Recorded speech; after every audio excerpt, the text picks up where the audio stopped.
प्यारे अष्टम के भैया बहन, संस्कृत में आप लोगों को लट लकार पढ़ाया गया है और सत्री प्रत्यय पढ़ाया गया है। लट लकार का मतलब होता है पढ़ता है, पढ़ती है, पढ़ते हैं, पढ़ता हूँ, पढ़ते हो। और सत्री का मतलब होता है पढ़ रहा है, पढ़ रही है, पढ़ रहा हूँ, पढ़ रहे हो, पढ़ रही हो, पढ़ती हो, पढ़ रही हो, खेल रही हो इत्यादि। यानी सत्री में रहा, रही, रहे, है, हूँ, हो के साथ वाक्य रहता है। क्रिया के बाद रहा, पढ़ रहा, रही, पढ़ रही, जा रही, खेल रही, ऐसा होता है। लेकिन लट में पढ़ता है, ता है, ती है, ते है, ये सामान्य सा अंतर है। ध्यान दिए एक बार फिर से। लट लकार यानी वर्तमान काल। अहम पठामी, मैं पढ़ता हूँ, इसमें ता हूँ। अहम पठन अस्मि, मैं पढ़ रहा हूँ। पठन जो है सत्री हो गया। अब द्विवचन में आवाम पठावा, हम दोनों पढ़ते हैं। और आगे देखेंगे आवाम पठन्तौ स्व, हम दोनों पढ़ रहे हैं। वयम पठामा, हम पढ़ते हैं। अब अहम आवाम वयम यह पुल्लिंग में भी है, स्त्रीलिंग में भी है, नपुंसक में भी है। अहम पढ़ाने का मतलब मैं पढ़ता हूँ, लड़की के पक्ष में मैं पढ़ती हूँ। आवाम पढ़ावा, लड़के हैं तो पढ़ते हैं हम दोनों, लड़कियाँ हैं तो पढ़ती हैं हम दोनों, ऐसे। वयम पठाम, हम सब पढ़ते हैं पुल्लिंग में, और स्त्रीलिंग में हम सब पढ़ती हैं। उसी तरह सत्री में लिखिए अहम पठन्ती अस्मि, मैं पढ़ रही हूँ, लड़की के लिए। अहम पठन अस्मि, मैं पढ़ रहा हूँ, लड़का के लिए। आवाम पठन्त्यो स्व, स्त्रीलिंग के लिए, हम दोनों पढ़ रही हैं। हम दोनों पढ़ रहे हैं, आवाम पठन्तौ स्व, धीरे धीरे समझना है।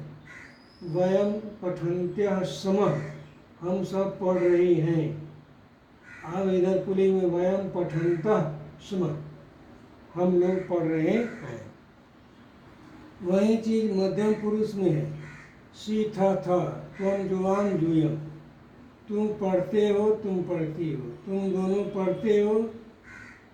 जुवाम पठथा, तुम दोनों पढ़ती हो, युवाम पढ़ता। यूयम पठथा, तुम पढ़ते हो, तुम सब पढ़ते हो, तुम सब पढ़ती हो। अब स्त्रीलिंग में देखिए त्वम पठन्ती असि, तुम पढ़ रही हो।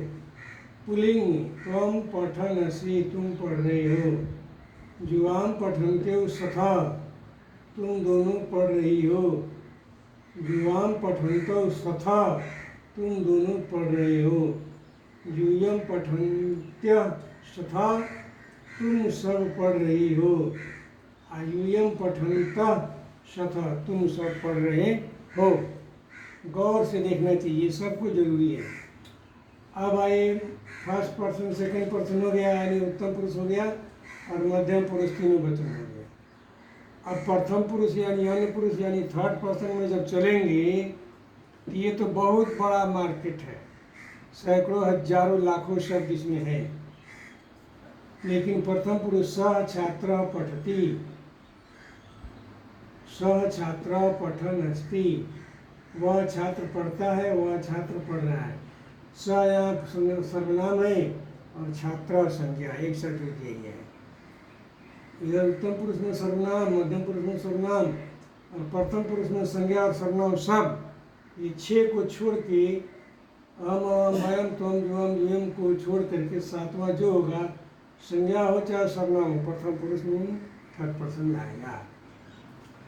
तो स छात्र पठति, तौ छात्र पठत, ते छात्रा पठन्ति। एक वचन, द्विवचन, बहुवचन। स छात्र पठन अस्ति, एक वचन, वह छात्र पढ़ रहा है। तौ छात्र पठन्तौ स्वतः, वे दोनों छात्र पढ़ रहे हैं। ते छात्रा पठन्तः सन्ति। देखिए ते छात्रा बहुत समझदारी से प्रयोग होता है। स तौ ते, छात्र छात्रौ छात्रा, ये मिलान समझना चाहिए। इसी को जब स्त्रीलिंग करने चल रहे हैं तो देखिए सा छात्रा पठति, ते सा ते छात्रा छात्रे, ते छात्रे पठन्तः। देखिए, ते छात्रा पुल्लिंग का, ते छात्र स्त्रीलिंग का, द्विवचन है, ये बहुवचन है, यहाँ सावधान रहना जरूरी है। ता छात्रा पठन्ति, वे छात्राएं पढ़ती हैं। ता छात्रा गायन्त्यः सन्ति, तो गायन्ति गायन्त्यौ गायन्त्यः, पठन्ति पठन्त्यौ पठन्त्यः, लिखन्ति लिखन्त्यौ लिखन्त्यः, नृत्यन्ति नृत्यन्त्यौ नृत्यन्तः। से हजारों शब्द बनाइए। अस्ति सतः सन्ति, एक वचन द्विवचन बहुवचन। इसी को शांति से सुनिए।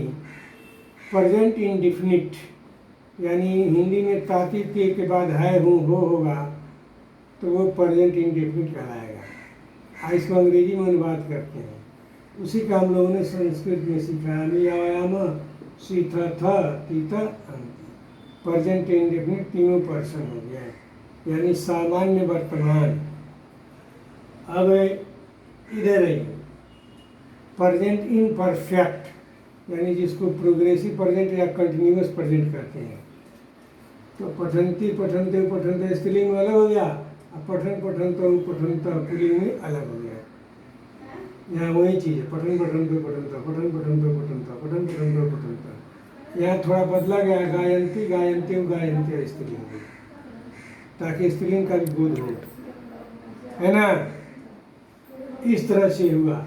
अब इसको भूतकाल में अगर बदलना है तो आपको ज़्यादा कुछ नहीं करना है, सीधे यहाँ लंग लकार का रूप डाल देना है और यहाँ आसित आस्ताम आसन, आसित आस्ताम आसन, आसी आस्तम आस्त, आसम आस्व आसमा, यानी अस धातु के लंग लकार का रूप पुरुष और वचन के हिसाब से बैठा देंगे तो आपका ये भूतकाल का सिंपल पास्ट यानी सामान्य भूत और अपूर्ण भूत का वाक्य बन जाएगा।